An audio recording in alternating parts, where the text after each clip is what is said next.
ഏഴാറ്റുമുഖം ഗണപതിയുടെ കാലിൽ പരുക്ക്. വനം വകുപ്പ് ഉദ്യോഗസ്ഥർ ഇന്ന് നടത്തിയ പരിശോധനയിലാണ് കണ്ടെത്തൽ. ആനയുടെ പരുക്ക് വ്യക്തമാക്കുന്ന ദൃശ്യങ്ങൾ ജനം ടിവിക്ക്. ആനന്ദപുത്തൂർ ചേരുന്നുണ്ട്.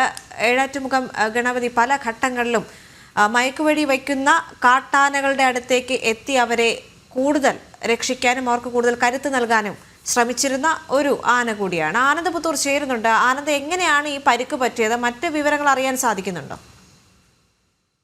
പറ്റിയത് എങ്ങനെയാണെന്ന് ഇപ്പോഴും വ്യക്തമല്ല. പക്ഷെ എന്തായാലും ഈ വനംവകുപ്പ് ഉദ്യോഗസ്ഥർ ഇന്ന് നടത്തിയ പരിശോധനയിൽ അവന്റെ കാൽപാദത്തിൽ പരിക്ക് കണ്ടെത്തിയിട്ടുണ്ട്. കഴിഞ്ഞ ആഴ്ചയിലായിരുന്നു ഇത്തരത്തിൽ ഏഴാറ്റുമുഖം ഗണപതി ഇത്തരത്തിൽ നടക്കാൻ പൂർണ്ണമായും സ്വാതന്ത്ര്യത്തോടുകൂടി നടക്കാൻ സാധിക്കാതെ വലത് ഭാഗത്തെ മുൻഭാഗത്തുള്ള വലതുകാലിനെ പരിക്കുമായി കണ്ടത്. എന്തായാലും ഇപ്പോഴും ഈ മുൻകാലുകളിൽ ഒന്ന് നിലത്തൂന്നാൻ സാധിക്കാതെ തന്നെയാണ് ഗണപതി നടക്കുന്നതായാണ് ദൃശ്യങ്ങളിൽ നിന്ന് വ്യക്തമാവുന്നത്. എന്തായാലും ആനയ്ക്ക് ഈ ഒരു ചികിത്സ വേണമെന്നുള്ള ഒരു തീരുമാനത്തിലേക്ക് എത്തിയിട്ടുണ്ട് എന്ന് തന്നെ നമുക്ക് അനുമാനമുള്ളത്. അതുമായി ബന്ധപ്പെട്ടുകൊണ്ട് വനംവകുപ്പ് ചീഫ് വൈൽഡ് ലൈഫ് വാർഡനെ DFO റിപ്പോർട്ട് നൽകിയിട്ടുണ്ട്. എന്നാലും വൈൽഡ് ലൈഫ് വാർഡനെ നിർദ്ദേശാനുസരണം തന്നെയായിരിക്കും ഇതുമായി ബന്ധപ്പെട്ടുകൊണ്ടുള്ള തുടർ നടപടികൾ. ശരി.